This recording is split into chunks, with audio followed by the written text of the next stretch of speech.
갈수록 애들이 등치들이 커. 작년 애들은 되게 느낌상 애기 같았는데. 보자. 우주 초기에 생성된 원소입니다. 알다시피 우주라고 하는 건 지구과학 파트죠. 우주라고 하는 공간이 생기는 과정에서 뭐가 생겼다? 원소가 생겼다. 그래서 지구과학과 화학 파트가 연결된 단원인 건 아실 거예요. 그래서 우선은 이 단원의 이해가 편하게 하기 위해서 화학 파트를 조금 간단하게만 정리를 할게요. 우리가 물질이라고 하는 게 있었죠. 물질을 쪼개다 보면 작은 알갱이가 등장합니다. 근데 그 작은 알갱이 중에서 성질을 지니는 작은 알갱이를 뭐라 부르더라? 분자. 그렇지, 분자라고 부르죠. 그러면 분자는 쪼개지거든요. 분자가 쪼개지고 나면 이제는 성질을 잃겠네. 그죠? 성질을 더 이상 갖지는 않을 거예요. 성질이 없지만 그것보다 작은 알갱이로 쪼개집니다. 그게 누구죠? 원자. 원자. 물질 이루는 기본 입자 원자. 물질 이루는 기본 성분이라고 물어본다면? 원소. 그렇지, 원소라고 대답하는 거죠. 그래서 원자와 원소는 같은 개념이었어요. 그냥 셀 수 있냐 없냐의 개념 차이 정도밖에 존재하지 않았습니다. 원자와 원소로 쪼개지고 나면 성질은 잃었죠.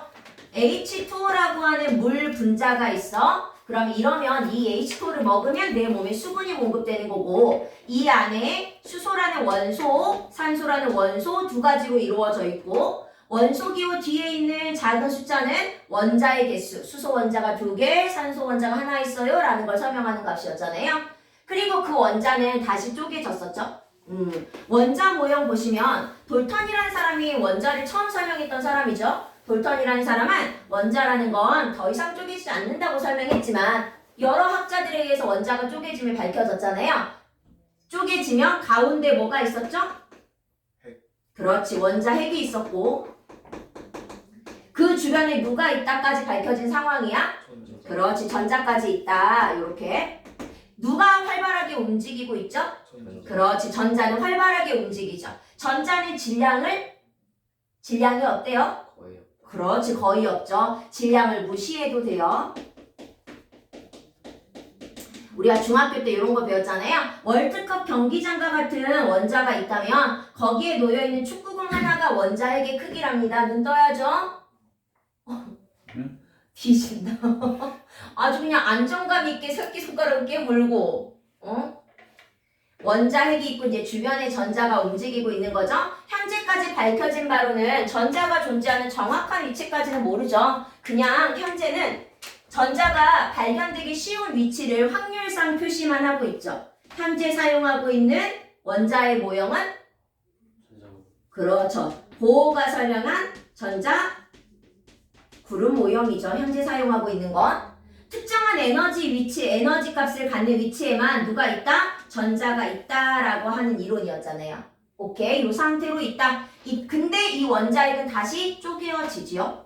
뭐랑 뭘로 쪼개지냐면 원자핵이 무슨 전하를 띄었냐면 그렇지, 양전하 플러스 전하를 띄고 있고 전자가 마이너스 전하를 띄는데 이 원자핵이 플러스를 띌 수 있었던 건 누구 때문이었지? 양성. 그렇지, 진짜 플러스를 나타내는 양성자가 있었기 때문이었어. 그런데 중심부에 플러스를 띠는 양성자와 함께 정기적 성질이 존재하지 않는 그렇지, 중성자도 같이 존재하죠. 중학교 때는 여기까지 배운 상태였고요. 그리고 나서 우리가 우주가 탄생하는 과정에서 이 양성자와 중성자를 쪼개면 뭐가 등장한다? 쿼크라고 하는 작은 알갱이가 등장한다라는 사실까지 보는 거죠. 중학교 때는 주로 큰 입자부터 시작해서 이렇게 쪼개어 나가는 과정을 배웠거든요. 하지만 고등학교, 즉 우주가 탄생하는 과정에서는 쿼크 더 이상 안 쪼개졌어. 전자도 보시면 더 이상 쪼개지지 않았죠. 더 이상 쪼갤 수 없는 가장 작은 기본 그렇지, 입자라는 게 먼저 탄생을 하고 그리고 붙어서 양성자, 중성자가 탄생하고 그리고 다시 붙어서 원자핵 그리고 붙어서 원자가 탄생하는 과정까지 배우는 거잖아요. 그런데 어떻게 이렇게 붙어서 입자가 점점점 커질 수 있었냐면 우주가 탄생하는 과정에서 우주라는 공간에 어떤 물리량이 모여졌기 때문이죠? 온도가 그렇지, 온도라고 하는 값이 낮아졌어요. 낮아졌기 때문이죠. 기본적으로 따뜻하면 입자 사이 거리는 멀어지고 추워져야 가까워지잖아요. 얘네들이 이렇게 붙어서 가려면 기본적으로 온도는 낮아져야 하니까. 그죠? 이렇게 온도가 낮아지면서 물질은 탄생하게 되는 겁니다. 그리고 원자 원소에 대해서 잠깐 더 보시면 현재 원자 원소는 정기적으로 중성 상태였고 플러스 전하량과 마이너스 전하량이 현재 같은 상태였고 이때 원자의 질량을 누가 결정하죠? 그렇지, 원자핵이죠. 질량을 무시한다고 했기 때문에 원자핵이 바로 원자의 질량값을 결정하는구나, 질량수를 결정하는구나 라는 사실도 확인하실 수 있죠. 여러 가지 원소가 있는데 우리 현재 이제 주기율표도 배우실 거잖아요. 배웠을 거고 주기율표는 무슨 순서대로 나열한 거였더라? 질량. 아니요. 전자이겠어. 아니요. 원자번호. 그렇지, 원자번호. 원자들에게 번호를 지정해주고 그 원자번호 순서대로 1, 2, 3, 4, 5, 6, 7, 8, 9, 10 이렇게 해서 주기율표를 작성을 하죠. 오케이. 그런데 이 원자번호를 정할 때에는 매 순간 변하는 걸로 정하면 안 되는 거잖아요. 그래서 뭘로 정하는 거였다? 원자 안에서 절대 변하지 않을 수 있는 건 딱 한 가지. 그렇지, 바로 양성자의 개수였죠. 바로 양성자 수만이 절대 안 변하거든요. 그래서 절대 변하지 않는 양성자 수로 원자 번호를 설정을 해서 그 원자 번호 순서대로 쭉 나열한 게 기본 베이스 주기율표의 작성이잖아요. 그런데 봐봐, 제가 어떤 원소들의 모형을 그릴 거거든요. 가운데 양성자가 하나가 딱 있네요. 그러면 얘는 원자 번호가 몇 번이라는 얘기죠? 그렇지, 1번. 양성자가 하나야. 그게 원자 번호니까 1번. 그러면 언제나 원자 번호 1번이면 누구겠다? 그렇지, 수소다라고 표현하는 겁니다. 질량수를 쓸 건데 요거부터 사면 우리가 원소를 쓰는 방법이 있죠. 왼쪽 아래에 뭐 쓰더라? 전자번호. 그렇지, 여기다가 양성자 수 원자 번호를 쓰는 겁니다. 그러면 왼쪽 위에는 뭘 쓰지? 질량. 그렇지, 질량값을 쓰지. 그럼 여기다가 양성자와 중성자의 합을 쓴다는 얘기죠. 그리고 여기 위에는 뭐 쓰죠? 이온. 그렇지, 이온 됐을 때. 즉 전하를 표시하죠. 덥지, 강의실. 전하를 쓰죠.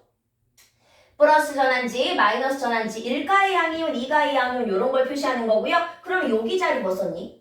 개수. 그렇지, 원자의 개수를 쓰는 거죠. 그러면 제가 쓴 이 수소는 질량값이 얼마짜리네요? 1. 그렇죠. 하나밖에 없으니까 1짜리인 거죠. 이게 우리가 알고 있는 누구예요?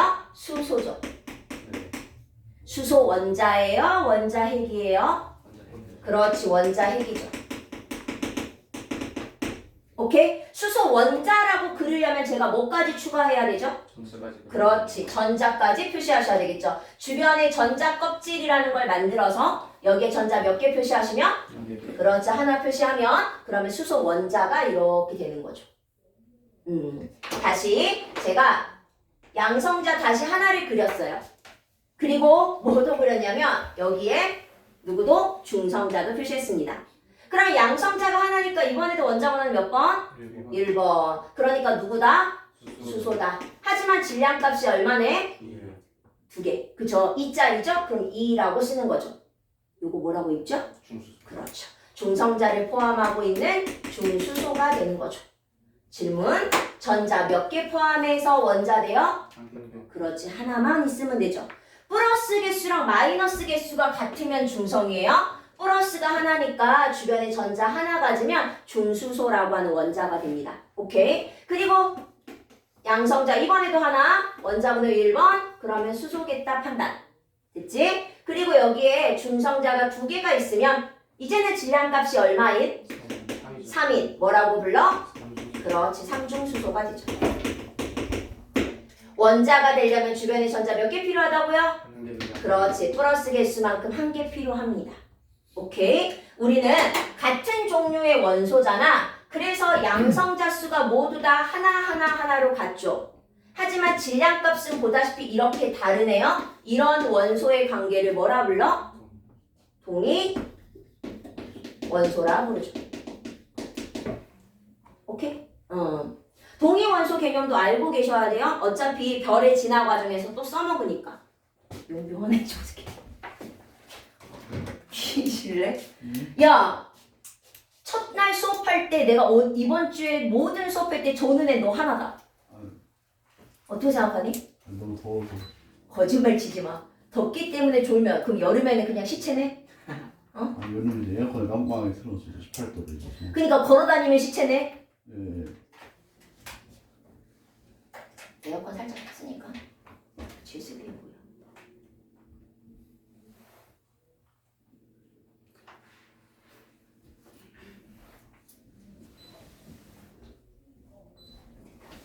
추우면 얘기해라. 바람 그쪽 이쪽으로 가니까. 오케이? 감기가 걸릴 수 있다는 사람 지금 청소가 아직 안 됐을 텐데. 우선 쟤를 살려보겠다는 내 굳건한 의지. 그치 바깥이 더 더러울 수도 있어. 이겨내고. 그리고 이 정도 설명하면 되나?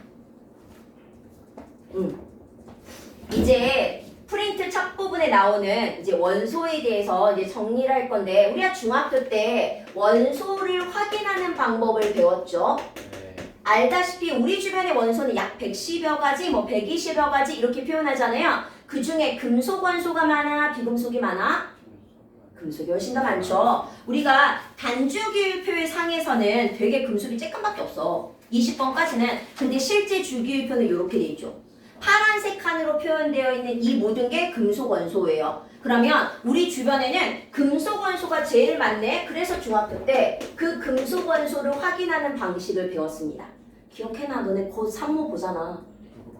어?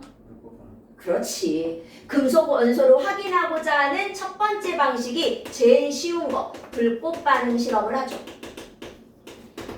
토치램프 이용해서 불칙 나오잖아요. 우리 겉불꽃 썼냐? 속불꽃 썼냐? 왜 겉불꽃 쓰죠? 속불꽃.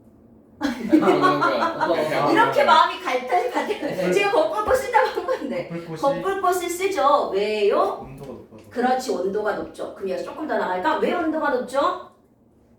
산소가 많아. 그렇지. 산소와 결합을 잘하거든요. 가장자리니까 산소 결합이 잘 돼요. 그럼 연소가 잘 되니까 빛도 나고 열도 나면서 더 뜨거워지는 거죠. 그러면서 무색을 띠기 때문에 겉불꽃을 사용해서 집어넣습니다. 이번 시험 범위에 필요한 거예요. 누구죠? 리튬이에요. 무슨 색의 불꽃색? 빨간색. 그렇지. 빨간색이었네요. 누구죠? 그렇죠. 불꽃색 뭐였죠? 노란색. 그렇지. 노란색. 누구죠? 칼륨. 불꽃색? 보라색. 그렇지. 보라색. 이렇게. 맞아요. 오케이? 요거는 이번에 알칼리 금속이 시험 범위에 들어갈 거라 같이 연결해서 기억하고 계셔야 돼요. 그러면 일반적인 금속 원소들은 겉불꽃에 가져갔더니 보라색이네? 그러면 칼륨이야. 주황색이네? 칼슘이야 라고 해서 구별할 수 있단 말이지. 근데 문제는 리튬과 같은 거죠. 빨간색을 나타내는 게 리튬 말고 누구도 있어서? 그렇지. 스트론튬도 있어서 빨갛네 라고 하면 리튬과 스트론튬을 구별하기 힘들어요. 요 불꽃색만으로는. 그럴 때 여기서 나오는 이 빨간색의 불꽃을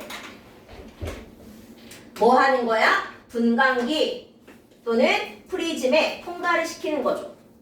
그러면 빛은 색마다 뭐가 달라요? 빛마다 파장이 다르죠. 파장이 달라 뭐가 달라지죠? 굴절률도 달라지죠. 꺾여 들어가잖아요. 중학교 때 혹시 기억 잘 안 난 친구들은 들어가면서 꺾이고 나오면서 꺾이고 두 번 굴절하면서 적게 꺾인 게 가장 위아래. 덜 꺾였으니까 아래. 위에. 그 다음에 많이 꺾이면 아래. 여기 색깔이 무슨 색? 파란색. 빨간색. 여기 아래 색깔이 무슨 색? 보라색. 보라색. 빨주노초 파남보 이걸 합쳐서 뭐라 부르더라? 무슨 선? 우리가 사용하는 빛. 가시광선. 그렇지. 가시방석. 마음이 안 맞다. 나이스라인. 그런데 이렇게 빨주노초 파남보 이렇게 쭉 연결해서 나오는 게 그죠? 그게 스펙트럼 이렇게 되는 거죠. 그럼 이것도 알겠네. 빨간색 바깥쪽의 파장을 뭐라 부르고? 빨간색 바깥이 적외선이라 부르고. 그 다음에 보라색 바깥쪽이면 그렇지 자외선이라 부르고. 과중의 힘을 좀 보여주셔요. 이렇게 갈수록 파장이 길다 짧다? 짧다. 길다. 예은아. 온도가 낮으면 파장이 길다 짧다? 짧다. 길다. 온도가 낮아. 에너지가 적어. 그러면 파장이 길어지죠. 이따 우주 배경 복사에서도 언급을 할 겁니다. 보자. 이렇게 해서 나눌 거다. 그러면 다 이제 볼 거예요. 이제 예를 들어서 이제 광원이 필요하겠죠. 광원에서 이제 백색광이라고 해서 빨주노초 파남보가 다 나오잖아요. 이 빛을 그냥 프리즘에 막 통과를 시킬게요. 네. 그렇게 되면 당연히 모든 파장의 빛이 다 나오겠네요. 네. 잠깐만. 그렇게 되면 이 프리즘을 통과했을 때, 분광기를 통과했을 때 빨주노초, 파남보 해서 모든 색의 파장이 다 나오게 돼요. 이게 바로 무슨 스펙트럼? 연속 스펙트럼이죠. 모든 파장 다 나와. 가장 대표적인 게 백열등이 대표적인 예입니다. 그런데 이제는 광원에서 나온 빨주노초 파남보가 나올 거야. 그런데 어디를 지나게 되냐면 저온의 물체, 저온의 기체네. 생각하세요. 그러면 얘는 에너지가 부족하다는 얘기잖아요. 에너지가 부족한 누군가에게 에너지를 주는 거야. 그러면 에너지가 부족한 나는 내 주변을 지나가는 이 에너지를 가져가요? 뱉어내요? 당연히 가져가겠죠. 배고파 죽겠는데 누군가가 빵을 가져가면 내가 가져갈 거 아니에요. 이렇게 이 빛 에너지 중에서 다른 에너지가 부족하니까 내가 필요한 그 파장의 에너지를 이렇게 흡수해 가버리는 거죠. 만약에 흡수하지 않았다면, 저온의 기체를 통과하지 않았더라면 위의 것처럼 빨주노초, 파남보해서 연속 스펙트럼이 나타나겠지만 저온의 기체를 통과하면 얘가 빛 에너지를 이 중에서 가져갔잖아요. 그러면 여기서 가져간 부분이 빛이 사라져야겠죠. 그래서 뭐가 나타나? 문장으로 그냥 외워버려. 검은색의 흡수선이 나타나게 되는 거지. 이걸 무슨 스펙트럼? 흡수 스펙트럼이라고 부릅니다. 어떨 때? 에너지가 없을 때 가져가는 거예요. 그러면 그 에너지가 없는 대표적인 예는 누구냐? 저온의 기체로 이루어진 태양과 같은 누가 있다? 별이 있는 거죠. 정리했는데. 편하신 대로 하세요. 다 알고 있으면 안 하셔도 되고 편하신 대로. 이따가 프린트는 제가 또 따로 정리해 드릴 거니까 별과 같은 거, 태양과 같은 거는 대부분 흡수 스펙트럼을 관찰할 수 있게 됩니다. 보자. 이번에는요. 뭘 지나갈 거냐면 고온의 기체, 고온의 물체를 지나갈 거예요. 배불러 뒤지겠네요. 나는 에너지가 충분히 많아. 근데 누군가 나한테 간식으로 먹으라고 빵을 준 거야. 그럼 나는 뭐 하겠어? 되진 않으니까. 괜찮아 사양할게 해서 주겠죠? 뱉어내겠죠. 만약에 내가 그걸 꾹 참고 먹으면 토할 거 아니야. 토하게 되겠지. 그런 것처럼 뭐 하게 될 거냐면 이 고온의 기체를 지나가게 되면 내가 많아. 내가 오늘 이미 빵 먹었는데 빵 주면 빵 내보내는 거지. 그쵸? 이미 우유도 먹었는데 우유 줘? 그럼 우유 내보내는 거지. 그 빛의 파장을 어디로? 프리즘에 통과를 시켜주는 거죠. 그렇다면 빛이 없는 상태에서 까만 바탕에 토해낸 부분이 밝게 보이겠네요. 나간 빛이니까. 그래서 이렇게 선들이 나타나게 될 겁니다. 검은 바탕에 밝은 색의 방출선이라고 표현하죠. 밝은 방출선이 나타나 무슨 스펙트럼? 방출 스펙트럼이라 부릅니다. 비읍 외우셔야 되니까. 밝은 방출선이 나타나는 대표적인 예가 누구냐면 우주에서는 별을 통해서 흡수 스펙트럼을 관측한다면 지구상에는 여러 가지 다양한 원소가 있잖아요. 그 다양한 원소를 확인하는 거죠.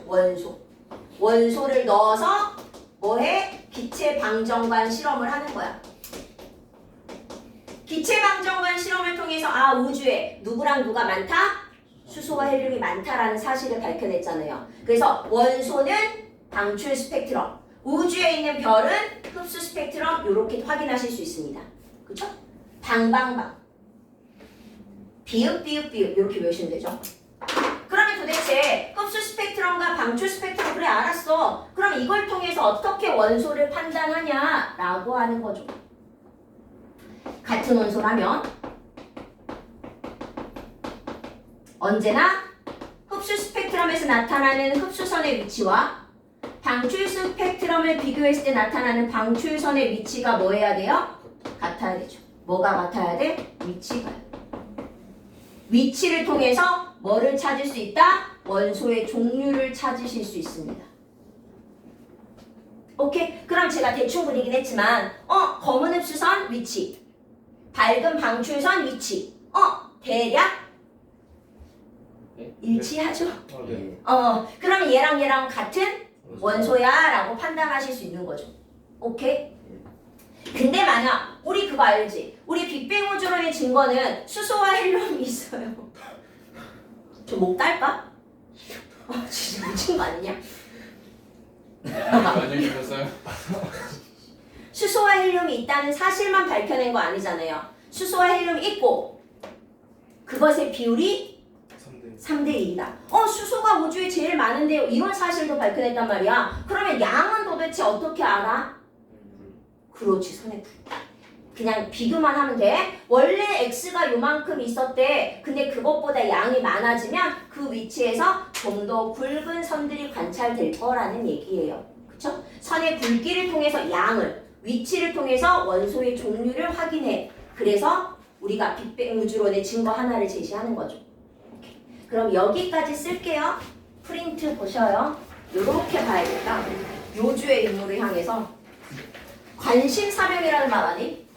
군대 요런 느낌? 내가 또 찝으면 또 걔만 보거든. 오늘만 잠을 못 자가지고.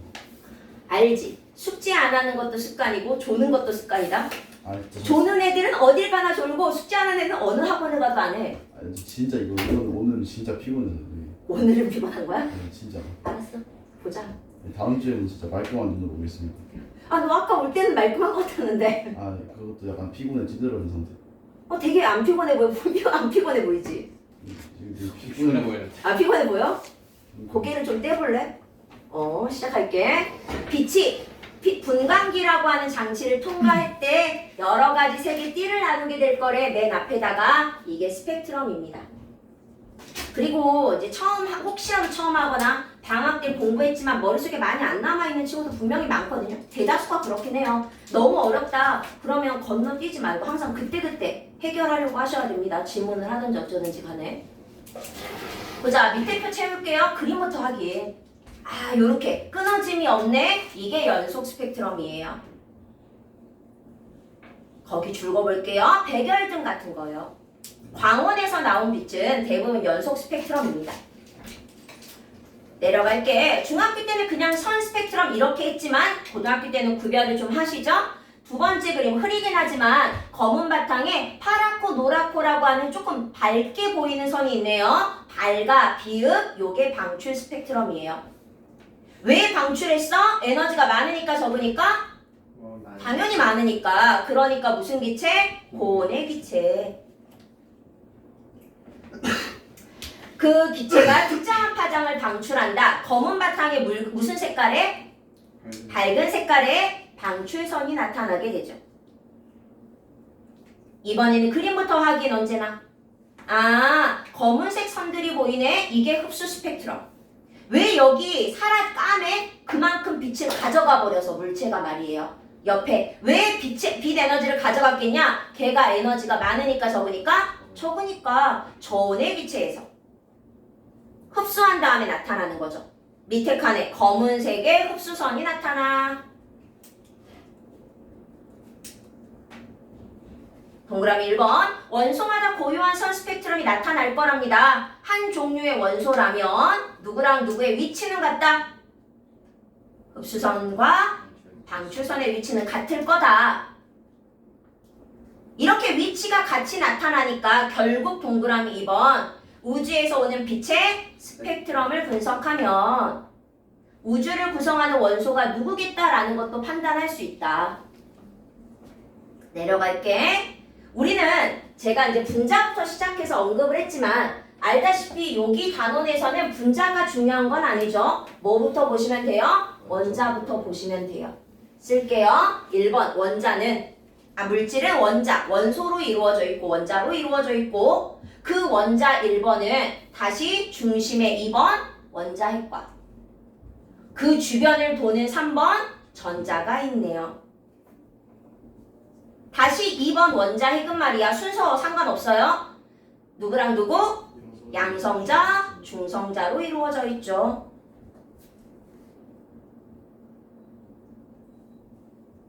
그리고 그걸 쪼개다 보면 결국 6번 쿼크라는 작은 알갱이가 등장합니다. 그럼 박은금 확인했으니까 그림에 채워 넣으세요. 정리하시면서.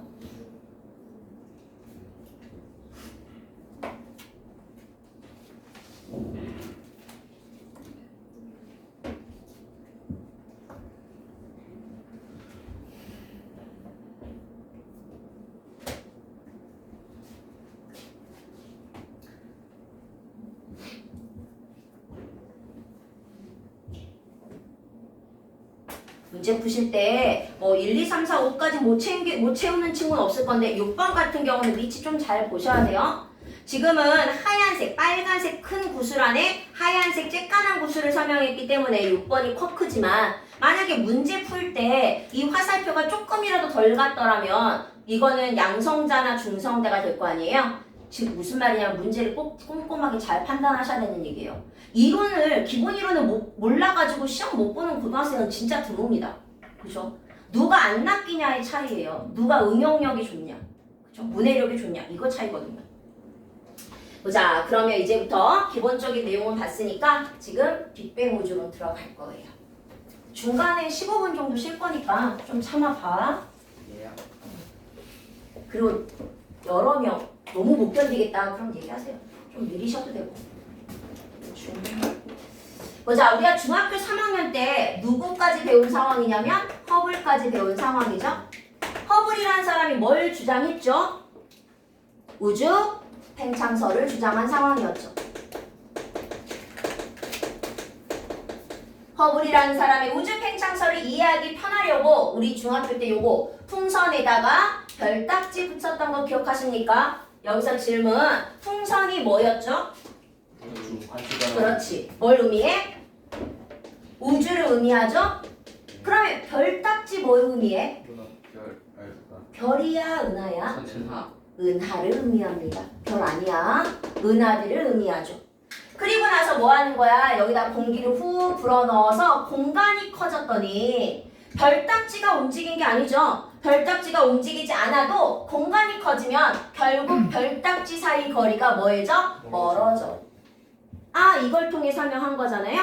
허블이라는 사람이 망원경을 통해서 은하들을 관측했죠. 외부 은하, 우리 은하 아니면 외부 은하, 우리 외부 은하들을 관측을 했대. 가까이 있는 은하도 보고 멀리 있는 은하도 보고. 근데 멀리 있을수록 멀어지는 속도, 후퇴 속도 빨라 느려? 빨라지더래. 만약에 지멋대로야. 가까이 있건 멀리 있건 만약에 균등한 비율로 멀어졌다거나 아니면 지멋대로 멀어졌다거나 이랬다면 은하가 스스로 가서 이런 결과가 생겼다라고 판단할 수도 있었겠지. 그런데 관측을 하다 보니까 요것만 가까이 있는 거 멀리 있는 거 관찰하면서 후퇴 속도를 계속 관찰해봤단 말이야. 그리고 이제 평균값을 냈더니 가까이 있는 애들, 조금 더 멀리 있는 애들, 멀리 있는 애들을 쭉 관찰하다 보니까 멀면 멀수록 점점점 더 빨리 멀어지는 것처럼 보이네. 이걸 통해서 뭐하고 있다? 우주가 팽창한다는 사실이 밝혀진 거죠. 이제 이건 진리. 누구나 다 우주는 팽창하고 있어요. 이때 그리고 나서 이제 등장한 거죠. 누가? 네. 누가? 그런데요. 빅뱅 누구? 감옥. 그렇지, 감옥. 뭘 주장했어? 빅뱅 우주론을 주장했죠.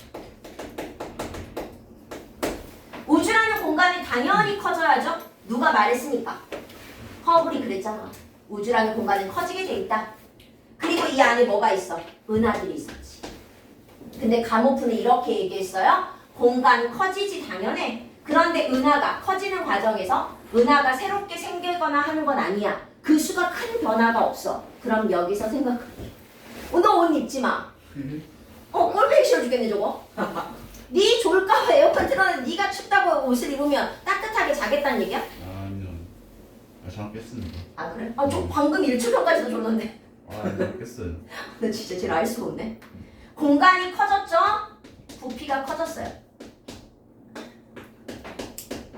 그런데 그 공간 안에 은하가 늘지 않았어. 입자의 수로 결정되는 물리량이 뭐죠? 질량. 그렇죠, 질량. 입자가 많으면 질량이 크고 입자가 적으면 질량이 작은 거거든 얘들아. 근데 질량은 안 변하네요. 이때 부피와 질량으로 결정되는 물리량이 있어요. 밀도. 그렇지, 바로 밀도가 있죠. 질량이라고 하는 값은 일정한데 분모값인 부피만 커지니까 당연히 결과인 밀도는 뭐에 적겠지? 작아졌겠지. 오케이? 근데 이 밀도가 결정을 시킵니다. 이 물리량을. 너 안 춥니? 머리카락이 너무 많이 날리는데? 끌까? 괜찮은데. 괜찮아? 네, 시원해서. 아 시원해? 밀도가 낮아지면 즉 예를 들어서 아까 나 혼자 있었거든? 쉬는 시간에 막 손이 시리더라고. 근데 지금은 땀이 좀 나네요. 그렇죠. 온도. 왜냐면 모든 물질은 얘조차도 자신의 온도에 해당하는 에너지를 에너지를 계속 방출하고 있거든요. 우리 인원수가 많아졌잖아. 똑같은 공간 아니지만 입자의 수가 늘어서 밀도가 커지면 그만큼 온도도 커져요. 오케이? 너 내 목소리 저장해 갈래? 네? 잠 안 올 때 들어. 와. 보자. 밀도가 낮아지게 되면 그 공간의 온도 또한 낮아지게 됩니다. 밀도는 온도를 결정해요. 그래서 포인트.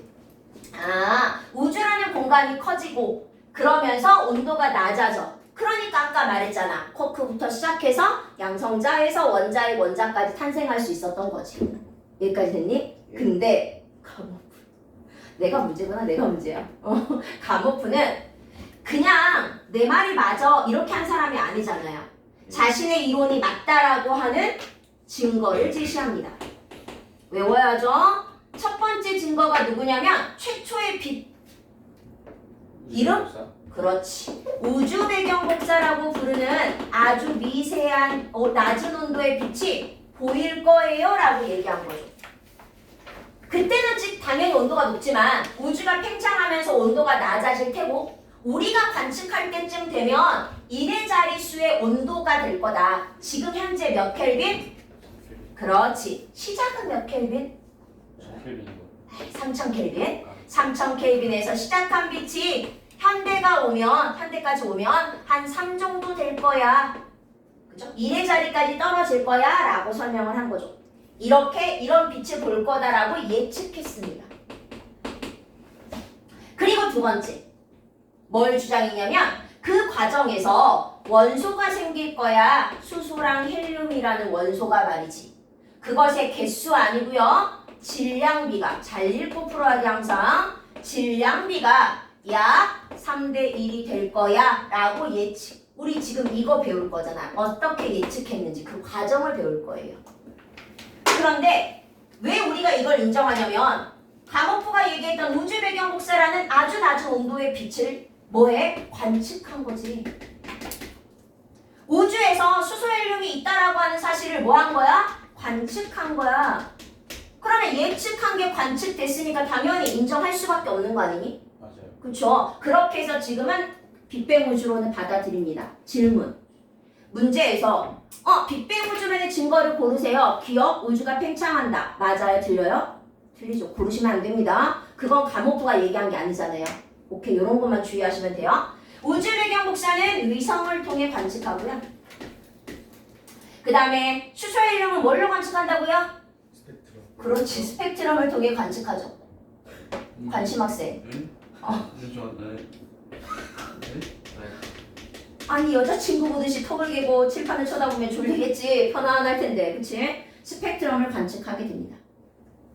그러면 가모프가 어쩌고 저쩌고 했는지 그걸 보는 거지.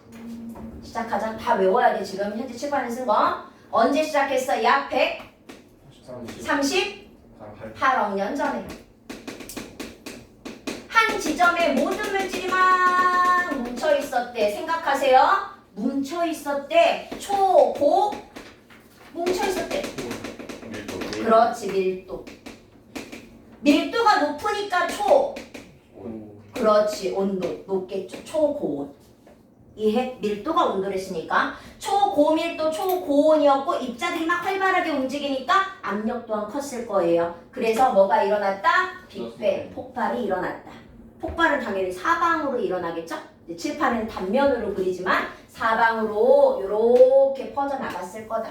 사방으로 퍼져나갔을 거다. 여기서 잠깐. 우주라는 공간이 퍼져나갈 때, 그쵸? 방해하는 힘이 존재해야 안 해? 우주에는? 없죠. 공기 저항이 없으니까. 그러면 방해하는 힘이 없고 이 공간이 커짐에 따라 이 공간 안에 열을 공급하는 것도 있어? 없어? 없어. 이걸 줄여서 네 글자? 잠깐만. 네네. 다시. 에너지의 공급이 없는 상태에서 공간만 커져요. 배운 거야, 중3 때. 네네. 전 질문을 배운 거 아니면 안 와요. 왜 기억이 안 나? 너네가 배웠던 것만 질문해. 모르겠어. 날씨 파트에서 배웠어요. 예. 기권요, 거기. 어 수증기. 단열 팽창. 그렇지, 단열 팽창. 열이 차단된 상태에서 뭐해? 공간, 부피가 팽창하더라. 그러면 떠올려 봐. 단열 팽창하니까 온도가 낮아진 거지. 공기 상승, 단열 팽창, 온도가 낮아지다가 뭐라는 온도에 도달하면? 이슬점. 그렇지, 이슬점에 도달하면 응결하잖아요. 그죠? 예. 그죠? 단열 팽창했기 때문에 온도가 떨어지는 거야. 단열 팽창 안 하면 온도 안 떨어져요. 단열 상태에서 부피가 늘다 보니까 우주에 계속 온도가 떨어졌겠지? 계속 떨어지니까 지금부터 일어나는 현상이 생기는 거죠. 시작할게요, 다시. 보자, 138억 년 전에 빅뱅이 일어났어. 주의하실 거, 빅뱅 직후입니다. 바로 직후. 엄청 뜨거워. 뜨거워요. 초고온, 천조 켈빈 이렇게 부르죠? 너무 뜨거우니까 이때 입자가 생겨 안 생겨? 어떤 입자도 생기지 않아요. 주의하실 거. 하지만 시간이 지나면 식잖아. 시간이 지나면 팽창하고 식잖아. 그러면서 생기는 거지. 10의 마이너스 35초라는 시간이 지났대요. 식었네요. 그러면서 뭐가 생겼다? 작은 입자, 기본 입자가 생겼죠. 두 가지, 누구랑? 쿼크라는 것과, 그렇지, 두 번째 전자라는 것과. 근데 전자는 전하를 띄잖아. 무슨 전하? 마이너스 전하, 마이너스 1의 전하를 갖죠? 그래서 전자라는 놈, 마이너스 1의 전하를 갖는 놈이 생겼어. 그리고 뭐 알다시피 쿼크는 6가지가 있지만 우리 다 안 해도 되잖아요? 업 쿼크, 그렇지, 다운 쿼크 두 가지가 생겼어. 근데 아까 원자 설명하면서 전자는 무거워, 가벼워? 가벼워. 질량 무시. 그럼 가벼우면 관성이 커요, 작아요? 작죠. 즉 가벼운 입자가 있는데 내가 탕 터트린 거야, 빅뱅. 그럼 얘는 훅 날아가지 않겠어? 무거운 애는 내가 퉁 튕긴다고 해서 움직이지 않잖아. 하지만 가벼운 애는 퉁 튕기면 쭉 멀리 날아가겠지. 그러니까 전자는 엄청 가벼워, 질량 무시. 그러니까 뭐해? 폭발하는 과정에서 전자가 생기면서 우주 전역으로 퍼져간 거지. 관성이 작아서. 근데 이 전자라는 놈의 특징, 얘들아, 폭발을 하면, 폭탄이 터지면 겁나 뜨거운 열이 생기지만 열만 생기지 않지. 섬광도 생기잖아. 빛도 생긴단 말이야. 그러면 이 빛이, 생겼던 빛이 이렇게 나아가려고 해. 근데 전자라는 놈의 특징, 간단하게 빛이 진행하지 못하게 해. 튕겨내. 그러면 전자가 사방에 깔렸네. 저 빛이 가네, 튕겨나와. 빛이 가네, 튕겨나와. 전자를 만나면 말이야. 뭐랑 똑같냐면 우리가 생활하는 이 공간에 물방울이 자욱하게 꼈어. 뭐가 꼈어? 안개가 꼈어. 그러면 손전등을 비추면 불빛이 앞으로 가 못 가? 못 간단 말이야. 방해를 받아서. 그런 것처럼 빛 에너지가 나가지 못하죠. 그러니까 깜깜해. 그 뿌예. 그래서 무슨 우주? 불투명한 우주. 그렇지. 그래서 초창기에는 빛이 진행할 수 없었다. 불투명한 우주 상태였지. 전자 때문에. 그런데 전자에 비해서 쿼크는 좀 더 무겁고 각자 전하를 띠는 입자거든요. 전자처럼. 근데 얼마의 전하를 띠냐면 업쿼크는 플러스 3분의 2의 전하를 갖고요. 그냥 요 숫자는 뭐 그렇게 크게 시험에 내거나 하진 않아요. 그냥 이해를 돕기 위해 쓰는 것 뿐이야. 다운 쿼크는 마이너스 3분의 1의 전하를 갖습니다. 이렇게 전하를 가지고 있는 쿼크들은 좀 더 무거우니까 좀 전에 얘기했던 관성이 크니까 좀 머물렀겠죠. 그리고 멈추지 않아. 시간은 지나고요. 온도는 더 떨어집니다. 10의 마이너스 6초라는 시간이 지났대요. 식었죠? 식으면서 뭐 할 거냐면 이제는 붙어야죠. 추우면 붙어야죠. 누가? 쿼크가. 몇 개씩 붙어요? 3개씩 붙을 거예요. 그래서 뭘 만드냐? 양성자라는 애 그리고 중성자라고 하는 애를 만듭니다. 여기서 잠깐 양성자는 플러스 1이죠. 네. 중성자는 중성. 중성 0이죠. 쿼크 3개씩인데 어떻게 해서 플러스 1이 되냐면 같은 종류였던 업 쿼크가 2개 다른 종류인 다운 쿼크가 하나면 계산하면 플러스 1 나오네. 그러면 중성자는 D가 지금. 그렇지 다운이 2개 그리고 업이 하나라면 더해주면 0 나오잖아요. 이해했어? 그래서 업 쿼크 같은 종류 2개 다른 종류 하나로 이루어진 쿼크들끼리 결합한 양성자와 중성자가 우주에 생겼대요. 가모프는 이렇게 계산했죠. 몇 개씩 있었다? 8개 있었다.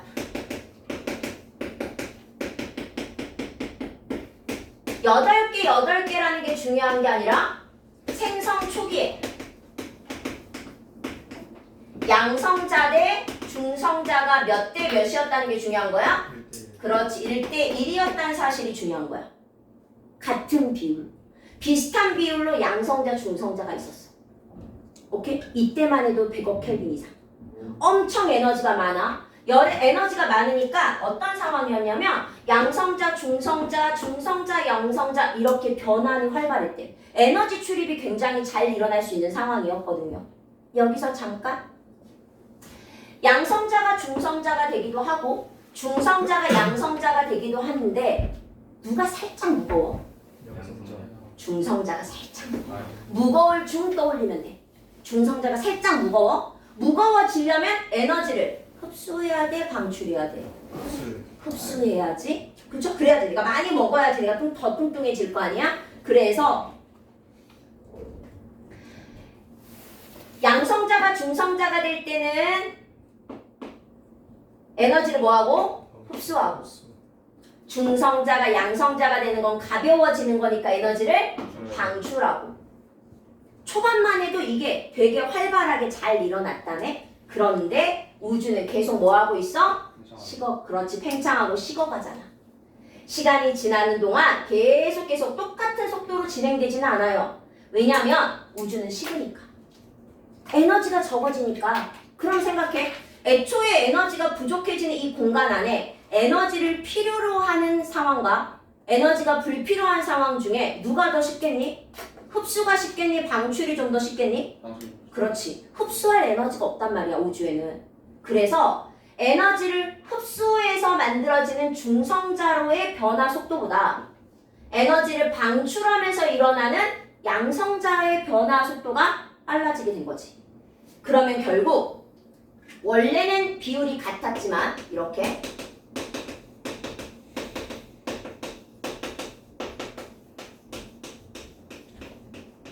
시간이 지남에 따라 누가 많아졌다고요? 플러스가 점점 색깔이 구분이 안 되지? 플러스의 비율이 점점 많아졌다고요. 그래서 얼마까지 바뀌었냐면 양성자, 중성자 비율이 약 7대1. 그림에서처럼 14개 2개 남을 때까지 바뀌었대요. 그게 시간상 얼마? 빅뱅5 3분. 오케이? 이때 뭐가 생겼냐면 바로 그렇지 원자핵. 수소인지 헬륨인지가 중요한 건 아닙니다. 원자핵이 생기게 됩니다. 여기서 잠깐 아까 바뀌긴 했는데 우리가 알고 있는 수소는 원자번호 몇 번? 1번이 그러면 양성자 몇 개 있다고요? 한 개죠. 1개. 요걸로 이루어진 게 수소? 원자 질량수 얼마짜리? 1짜리. 그런데 우리가 알고 있는 헬륨은 원자번호 몇 번? 2번이 2번. 그러면 가운데 양성자 몇 개 있다고? 2개 있다고. 근데 헬륨의 평균 질량값은 얼마야? 4짜리. 그러면 중성자가 있었다 없었다? 있었죠. 몇 개 있었다? 2개나 그렇지, 2개나 있었겠지. 이게 헬륨 원자핵이에요. 그러면 양성자 2개, 중성자 2개 보이죠? 비율상 원래 보는 거야. 왜 또? 깨 있네. 아이씨, 쟤는 찰나야. 딱 보잖아. 자고 있거든. 다시 딱 보잖아. 눈 살짝 떴어. 1분 단위로 바뀌네, 저놈 새끼. 요렇게. 양성자 2개, 중성자 2개. 요거야. 요렇게 해서 누구를 만들어? 헬륨 원자핵을 만든 거지. 그런데 수소 원자핵은 어떻게 된다고요? 누구짜리? 양성자 하나짜리. 그러면 남아있던 애 있잖아. 양성자 이거 있죠. 요거 하나. 이게 그냥 수소 원자핵. 요거 그냥 하나. 이게 수소 원자핵이 된 거야. 그러면 개수를 세보시면 되죠. 보자. 요거 비율 잘 보셔야 돼요. 양성자, 중성자가 1대1에서 7대1이 되는 순간 원자핵이 된 거죠. 수소 원자핵도 생겼고 헬륨 원자핵도 생겼는데 그것의 개수비는 하나랑 12개. 그렇지 12개. 수소가 12개, 헬륨이 1개. 여기까지 이해되셨나요? 그러고 나서 그것의 질량을 계산합시다. 수소는 하나당 질량이 얼마짜리네? 보다시피 1짜리네. 헬륨은 하나당 질량이 얼마짜리네? 4짜리. 그렇지 4짜리네. 그러면 하나지만 질량이 4. 1짜리가 12개. 그러면 결국 최종 질량은 몇 대면? 3대. 그렇지 3대1. 누가? 가모프가 이 3대1을 예측한 방식이 이렇다라는 얘기죠.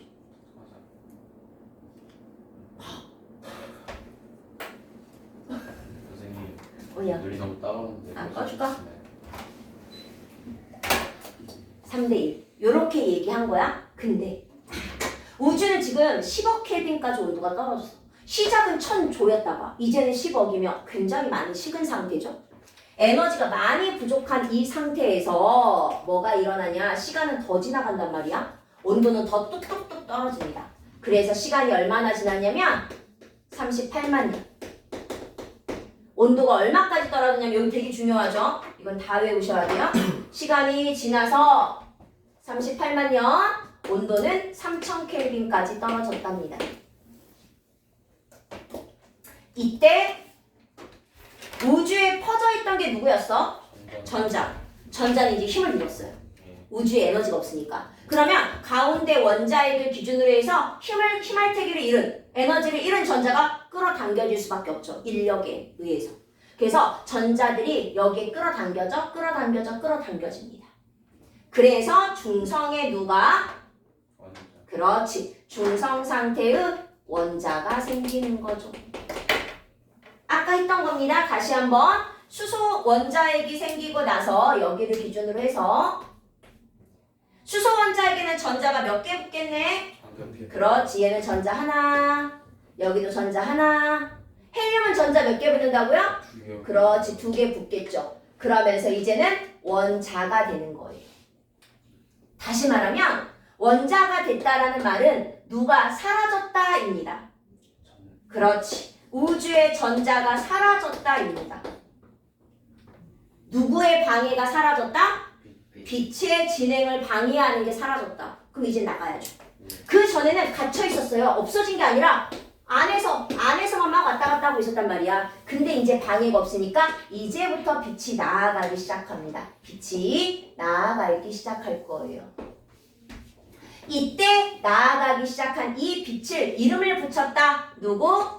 우주 배경 복사.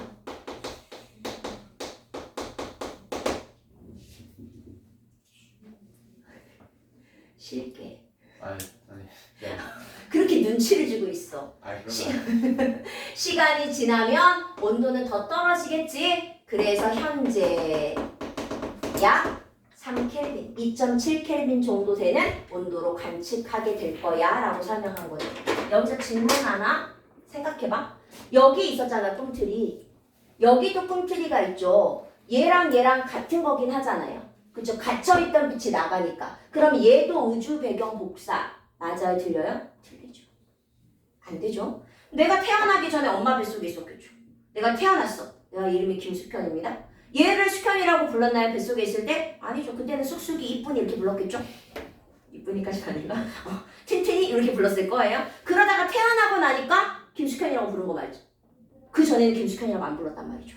그죠? 같은 애지만 이렇게. 그래서 요거는 우주 배경 복사 아니야. 네. 예. 요것만 우주 배경 복사야. 네. 아셨죠? 그런데 우주 배경 복사가 시작이 되고 3000 현재까지 오는 동안 뭐 해졌다고요? 온도가? 따뜻해졌어요. 질문. 네. 그럼 파장은 어떠신다고요? 길어지잖아요. 그렇지, 길어진다고요. 에너지가 많으니까 생각해. 이거 에너지 많은 거 아니에요? 맞아요. 에너지가 없어지면 이렇게 되는 거 아니에요? 그물딱. 그쵸? 요렇게 뭐가? 요게 뭐야? 파장이죠. 예. 요게 파장이에요. 파장이 짧았다가 파장이 길어지게 된 거. 온도가 낮아지면. 진동수는 떨어지고. 요렇게 된다라고 설명을 한 겁니다. 그래서 두 가지. 하나는 누구? 수소헬륨 질량비 3대 이렇게 계산한 거고, 가모프가 그러다 보면 빛이 진행하기 시작할 거고, 지금쯤 되면 3켈빈 정도 되는 빛을 볼 거야 라고 했는데 이걸 우연히 관찰하죠. 그죠? 위성 실험을 통해서 펜지어스라는 사람과 윌슨이라는 사람이 처음 발견해. 우연하게. 우선은 뭐부터 발견했었냐면요. WMAP 이런 위성을 통해서는 사방으로 우주 전역에서 모든 방향에서 아주 미세한 빛을 보는 게 먼저였고, 그죠? 그런데 과학기술이 발전했잖아. 그럼 망원경 위성도 발달하잖아. 그러면서 현재는 우주라는 공간은 균일해, 불균일해? 그렇지. 아주 작지만 미세하게 불균일해요 라는 사실까지 밝혀진 상황인 거죠. 그러니까 우주가 아주 균등한 게 아니라 미세하게는 불균일하니까 은하가 생기고 안 생기고 하는 거예요. 어떤 위치엔 별이 있고 어떤 위치엔 별이 없잖아. 그래서 별자리가 생기고 막 이러잖아. 듬성듬성 있으니까. 요게 가능한 게 우주는 불균일하기 때문인 거죠. 우리 5시에 시작했죠. 예. 예 맞습니다. 그럼 조금만 더. 네. 왜냐면 내가 15분 쉴 건데 앞부분을 빨리 쉬면 뒤에가 더 힘들거든. 그러니까 제가 요 프린트 정리까지 지금 청천벽력과 같은 얘기를 한 건 아니지. 내가 요 프린트까지는 정리를 하고 잠깐 쉬어볼게요. 3번 빅뱅 우주론 채웁니다. 우선 허블이 뭐를 관측했더래? 바깥에 있는 거. 외부 은하를 관측했더래. 허블은. 그걸 통해 우주가 뭐 한다는 사실을 밝혀냈지? 그렇지. 팽창한다는 사실을 밝혀냈지. 그리고 나서 가모프가 언제? 그렇지. 138억 년 전에 밀도가 매우 높고 높으니까 뜨거웠겠지. 여기까지 됐어요.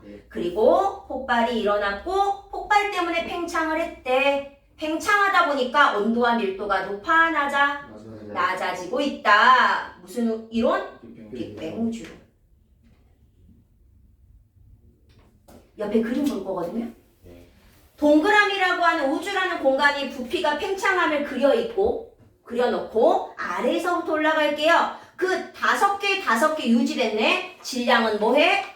같다. 또는 일정 쓰시면 되고. 질량부터 먼저 일정. 그러니까 위로 올라가서 밀도가 뭐해졌고? 그렇지, 낮아졌고 감소했고. 밀도가 낮아졌기 때문에 온도 또한 뭐했지? 감소했지.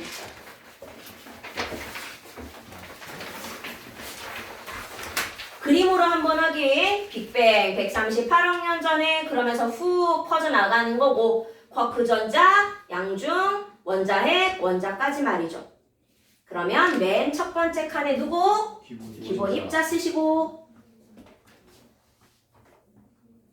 두 번째 네모에 누구 쓰시고? 양성자, 중성자 쓰시고 그리고 그것들이 합쳐진 누가 생기고? 원자핵이 생기는데 여기서부터는 시간 조금 유념하면 좋아요. 몇 분? 3분. 온도까지는 솔직히 안 중요하긴 한데 10억 켈빈. 그리고 나서 마지막 최종적으로 원자가 생겼죠. 여긴 다 중요해. 원자가 생긴 건 시간이 얼마 지났을 때? 38만 년. 온도가 얼마 됐을 때? 3000 켈빈. 이건 다 중요해. 다시 밑에 있는 표 파란색 칸에다가 세로로 쭉쭉쭉쭉 다시 한번 입자 순서 쓰세요. 먼저 방금 했던 거 입자 이런 순서대로 생겼더라.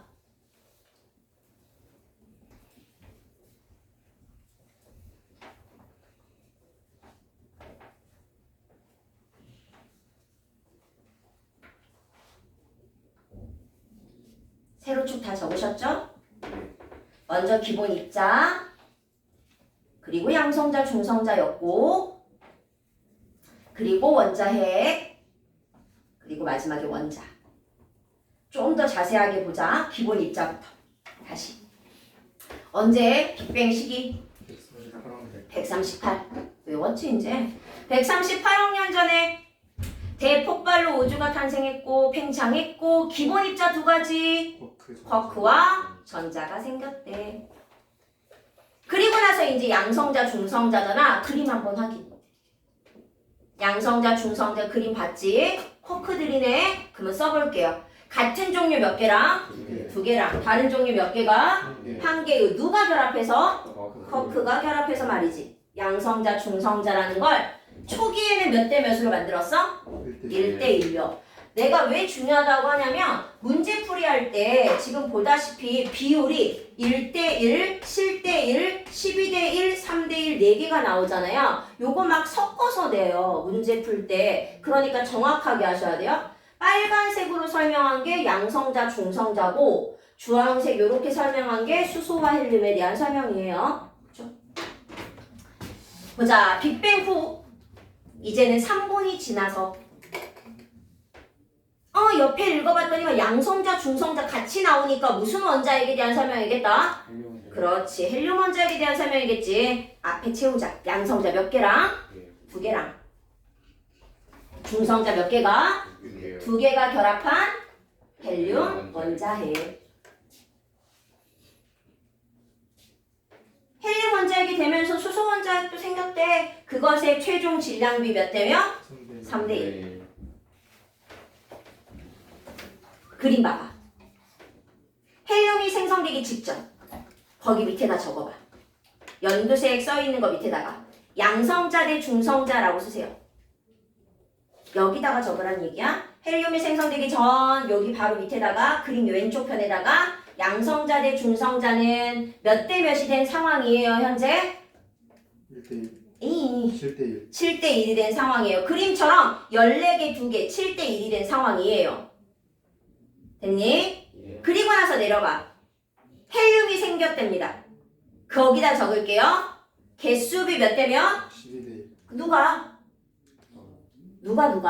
헬륨 수소 대 수소 헬륨이. 수소 대 헬륨이 개수비가 12대 1이었고 귀찮아도 써. 외워야지 뭐. 빨리 외워야 되니까. 그리고 질량비가 몇 대면? 3대1 그렇지 3대 1이었고 어떻게 계산했는지 그림 다시 한번 확인해 보시고 내려갈게요. 혹시 필기 너무 빡빡하면 속도 너무 빠르면 얘기해. 예. 보자. 빅뱅이 일어났고 빛과 입자가 뒤섞여 있었다. 질문. 여기서 말한 입자는 누군데? 그렇지. 전자였겠지. 전자 때문에 빛이 못 나갔다는 말이야. 그 말이. 빅뱅이 일어났고 이제는 시간 중요해. 38만 년. 온도도 중요하지. 3000 켈빈. 원자가 생길 건데 수소 원자핵은 전자 몇 개 필요했고? 그렇지, 1개. 헬륨 원자핵은 몇 개 필요했고? 2개. 그래서 중성의 원자를 만든대. 결국 세 번째 점. 원자가 됐다라는 건 누가 방해가 사라졌다. 누구의 방해가? 그렇지, 전자의 방해가 사라져서 빛이 나아갔대요. 밑에 가로. 누구? 이름. 우주 배경 복사로 관측.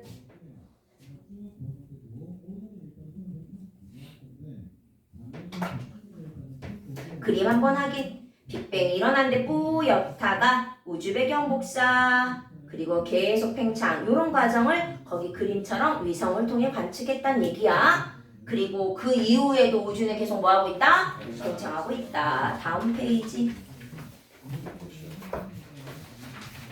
프린트 마무리하고 싶게. 보자. 지금 제가 동글뱅이 3개 넣어놨죠. 네. 원소들, 원자들인데 첫 번째 그림 봐봐. 누구죠? 이름은? 수소. 그렇죠. 수소 원자죠. 원소죠. 표기도 한번 해봐. 밑에다가. 네. 어떻게 쓰라고 그랬냐면 원소 기호를 먼저 적으시고 이건 지울게요. 원소 기호를 쓰시고 원자번호 왼쪽 아래에다가 몇 번? 그렇지. 양성자 하나니까 1번. 중앙에 양성자 하나밖에 없으니까 질량수도 얼마짜리? 그렇지. 왼쪽 위에다 1짜리 이렇게도 한번 써보시는 거예요. 두 번째 그림. 이름은? 그렇지. 중수소라고 적어주시고 표기도 한번 해보는 거지. 밑에다가.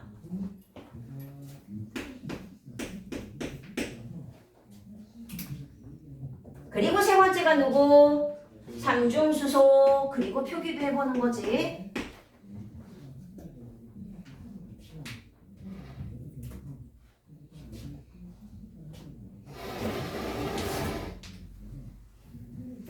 밑에 예시. 가운데 원자핵의 양성자 수 몇 개네? 3개. 그럼 누구야? 리튬이겠지. 양성자가 3개니까 원자번호 몇 개야? 그렇죠. 3번일 거야. 원자니까 전자 몇 개야? 3개였겠지. 중성이거든. 됐니? 잠깐 쉴게요. 대박.